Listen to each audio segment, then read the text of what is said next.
मोदी जी और अमित शाह जी जाने वाले हैं। मोदी जी 2026 पूरा नहीं करेंगे प्रधानमंत्री के तौर पर। उनका साम्राज्य खत्म होने वाला है। मार्च 2026 भारत के प्रधानमंत्री मोदी की कुर्सी इतिहास के सबसे बड़े खतरे में खड़ी है।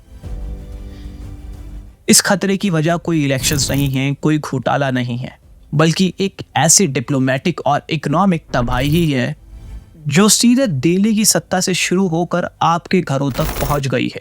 असली सवाल हमारी फॉरेन पॉलिसी पर उठता है। 28 फरवरी 2026 को जब पूरी दुनिया की नजरें इजराइल पर थी, तब हमारे प्राइम मिनिस्टर मोदी वहीं पर मौजूद थे। एक इंडियन प्राइम मिनिस्टर का इजराइल की धरती पर होना और उसी वक्त इजराइल और अमेरिका का ईरान पर हमला बोल देना, ये भारत के इतिहास का सबसे बड़ा डिप्लोमेटिक फेलियर है। एक स्ट्रॉन्ग लीडर के वहां मौजूद होते हुए भी एक ऐसी जंग शुरू हो गई जिसने पूरे मिडिल ईस्ट को हिला दिया, और हम ना चाहते हुए भी उस जंग का हिस्सा बन चुके हैं। हमारी नॉन अलाइंग रहने की पॉलिसी भी बुरी तरह फ्लॉप हो गई है। इस डिप्लोमेटिक गलती ने हमें एक ऐसी जंग में धकेल दिया है जहां से वापस आने का कोई रास्ता नहीं है, और इसका सबसे पहला असर हमारी गिरती हुई इकोनॉमी और क्रैश होते हुए रुपए पर दिख रहा है। जो रुपया पहले से ही कमजोर था, वो आज इस जंग की वजह से 92 रुपीस को भी क्रॉस कर गया है, जिसने महंगाई को हर हिंदुस्तान की पहुंच से बाहर कर दिया है। आज हम उस रेड पिल का सच एक्सपोज करेंगे कि कैसे एक गलत विदेश नीति ने हमारे देश की एनर्जी, सिक्योरिटी और विदेश नीति को तबाह कर दिया है। क्या 2026 वो साल होगा जब एक डिप्लोमेटिक फेलियर की वजह से भारत के सबसे ताकतवर नेता को अपनी गद्दी छोड़नी पड़ेगी? तैयार हो जाइए, क्योंकि हम इस फेलियर की कहानी सुनने जा रहे हैं जिसने पूरे देश को घुटनों पर ला दिया है। इस फेलियर को समझने के लिए हमें समुद्र के उस रास्ते को देखना होगा जिसे बहुत इंपॉर्टेंट माना जाता है, स्ट्रेट ऑफ हार्मोज। ईरान ने इस रास्ते पर अपनी मिसाइल डिप्लॉय कर दी हैं और साफ कह दिया है कि इस रास्ते से कोई भी शिप नहीं गुजरेगी। भारत अपनी जरूरत का 80% क्रूड ऑयल और एनर्जी यहीं से मंगवाता है। जब रास्ता बंद होता है तो सप्लाई चेन टूट जाती है। दुनिया की बड़ी बड़ी इंश्योरेंस कंपनीज ने ये ऐलान कर दिया है कि वो उन शिप्स का कोई भी इंश्योरेंस क्लेम नहीं देगी जो इस वॉर जोन से गुजरेगी। इसका मतलब ये है कि अगर ईरान की मिसाइल किसी भी शिप को लगती है तो उसका पूरा नुकसान कंपनी को हो। इस डर से सारी शिपिंग कंपनीज ने अपने हाथ पीछे खींच लिए हैं। पूरा मिडिल ईस्ट एक तरह से बंद हो चुका है, क्योंकि वहां से गैस और क्रूड ऑयल बाहर नहीं जा रहा है। ये मोदी सरकार का वो फेलियर है जिसकी तैयारी उन्होंने कभी नहीं की थी। जब सप्लाई चेन रुकती है तो सीधा असर आम आदमी की थाली पर दिखता है। इंडिया एक बहुत बड़ी पॉपुलेशन वाला देश है और यहाँ एलपीजी गैस की कमी का मतलब है घरों में भूख। हम न्यूज में सुन रहे हैं कि रेस्टोरेंट्स बंद हो रहे हैं क्योंकि उनके पास गैस सप्लाई नहीं है। कमर्शियल मार्केट्स पूरी तरह ठप हो गई हैं और जो सिलेंडर 800-900 रुपए का मिलता था वो आज ब्लैक मार्केट में 1500 से 2000 तक पहुंच चुका है। लोग जब इसका विकल्प ढूंढने के लिए इलेक्ट्रिक इंडक्शन स्टोव की तरफ भागे तो वहां भी तबाही मिली। इंडक्शन स्टोव के प्राइस 300% बढ़ गए हैं और वो मार्केट से गायब हो चुके हैं। एक ऐसी सिचुएशन क्रिएट हो रही है जहां सरकार का मार्केट पर कोई कंट्रोल नहीं रहा है। ये पैनिक किसी भी सरकार को गिराने के लिए काफी है। अब आते हैं उस सफेद झूठ पर जो पार्लियामेंट में बोला गया। कुछ वक्त पहले तक सरकार के मिनिस्टर दावा कर रहे थे कि भारत के पास 30 दिन का बफर स्टॉक बचा है, लेकिन आज की रियलिटी ये है कि वो स्टॉक सिर्फ 7 दिन का बचा है। कुछ ही दिनों बाद शायद भारत ठप पड़ जाए। ये एक ऐसा एडमिनिस्ट्रेटिव फेलियर है जो बताता है कि सरकार ने जनता को अंधेरे में रखा। एक तरफ मिनिस्टर कह रहे हैं 30 दिन का स्टॉक है और दूसरी तरफ हकीकत में सिर्फ 1 हफ्ता है। जब जनता को लगता है कि उससे झूठ बोला गया है तो पैनिक बाइंग शुरू हो जाती है। ये मिसमैनेजमेंट प्रधानमंत्री की स्ट्रॉन्ग लीडर वाली इमेज पर सबसे बड़ा धब्बा है।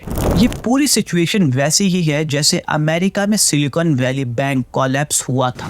बैंक के पास एसेट्स थे लेकिन कैश नहीं था। जैसे ही लोगों को लगा कि उनका पैसा नहीं मिलेगा, सब एक साथ बैंक पहुंच गए और बैंक ढेर हो गया।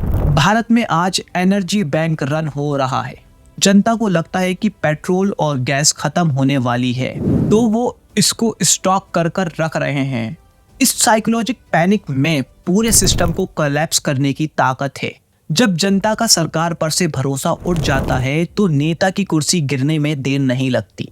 मोदी की एक और बड़ी नाकामी जो उनकी कुर्सी के लिए खतरा बन गई है, वो है इंडियन रुपीस का कोलैप्स। 2014 में जो रुपया 60 रुपए ट्रेड कर रहा था, वो आज 92 रुपीस का हो गया है। पहले ही कमजोर करेंसी के साथ जूझ रहे हैं, और जब डॉलर 92 का हो जाता है तो हमारे तेल का इंपोर्ट बिल बिना तेल महंगा हुए भी 20% बढ़ जाता है। ये वही नेता है जो 2014 से पहले कहते थे ये ऐसे नहीं होता मित्रों, मैं शासन में बैठा हूं, मुझे मालूम है इस प्रकार से रुपया इतनी तेजी से गिर नहीं सकता। अरे ये नेपाल का रुपया नहीं गिरता है, बांग्लादेश की करेंसी नहीं गिरती है, पाकिस्तान की करेंसी नहीं गिरती, श्रीलंका की करेंसी नहीं गिरती। क्या कारण है हिंदुस्तान का रुपया पतला होता जा रहा है? ये जवाब देना पड़ेगा आपको, देश आपसे जवाब मांग रहा है। एक रुपये की गिरावट देश की गिरावट है। आज 92 रुपीस पर पहुंचकर रुपया की इज्जत बची है।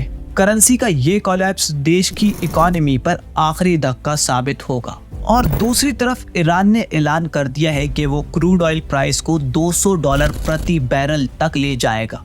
भारत पहले से ही तेल पर दुनिया में सबसे ज्यादा टैक्स लेता है। जब तेल $60 प्रति बैरल था तो पेट्रोल 95 का था, और अब जब $200 प्रति बैरल हो जाएगा तो महंगाई का आलम क्या होगा। और नितिन गडकरी ने पहले से ही 30% इथेनॉल मिक्स कर रखा है हमारे पेट्रोल के अंदर, लेकिन महंगाई के इस तूफान में वो ब्लेंडिंग भी काम नहीं आएगी। $200 प्रति बैरल भारत के हर घर को गरीबी में धकेल देगा। ये इकोनॉमिक फेलियर मोदी सरकार के लिए सबसे बड़ी चुनौती साबित हो सकती है। मोदी सरकार ने दावा किया था कि हमारी फॉरेन पॉलिसी इंडिपेंडेंट है, हम रशिया से सस्ता तेल खरीद रहे थे, लेकिन जैसे ही अमेरिका ने हमें आंखें दिखाई, भारत ने रशिया से तेल लेना बंद कर दिया। हमने अपनी एनर्जी सिक्योरिटी को अमेरिका के हाथों में गिरवी रख दिया। आज जब मिडिल ईस्ट बंद है और रशिया से हमारे रिश्ते अच्छे नहीं रहे हैं, तो उसके बाद हमारे पास कोई विकल्प नहीं बचेगा। ये कूटनीतिक हार प्रधानमंत्री की सबसे बड़ी गलतियों में से एक मानी जाएगी। अपोजिशन ने इस कमजोरी को पकड़ लिया है। उनका कहना है कि हमारी फॉरेन पॉलिसीज अमेरिका में तय होती हैं। हम कोई इंडिपेंडेंट कंट्री नहीं है, हमारे सारे फैसले अमेरिका तय करता है, और इस वॉर की वजह से हर चीज महंगी होने वाली है। और जब जनता भूखी होती है तो वो भाषण नहीं, रोटी मांगती है। अपोजिशन अब सीधा मोदी जी की स्ट्रॉन्ग मैन इमेज पर हमला कर रहा है। तो इसका कंक्लूजन साफ है। 2026 का ये सिनेरियो दिखाता है कि कैसे एक गलत विदेश नीति और जनता से बोला गया झूठ एक मजबूत सरकार को भी मिट्टी में मिला सकता है। मोदी की कुर्सी आज खतरे में है, क्योंकि उन्होंने जनता से किया हुआ वादा पूरा नहीं किया, क्योंकि उन्होंने लोगों के घरों पर महंगाई का बोझ बढ़ा दिया है। ये फेलियर किसी भी एडमिनिस्ट्रेटिव गलती से काफी बड़ा है। ये एक ऐसी तबाही की तरफ ले जा रहा है जो बता रही है कि मोदी सरकार का अंत शायद करीब है। क्या भारत 2026 में एक नया प्रधानमंत्री देखेगा? इस सवाल का जवाब मैं आपके ऊपर छोड़ता हूं।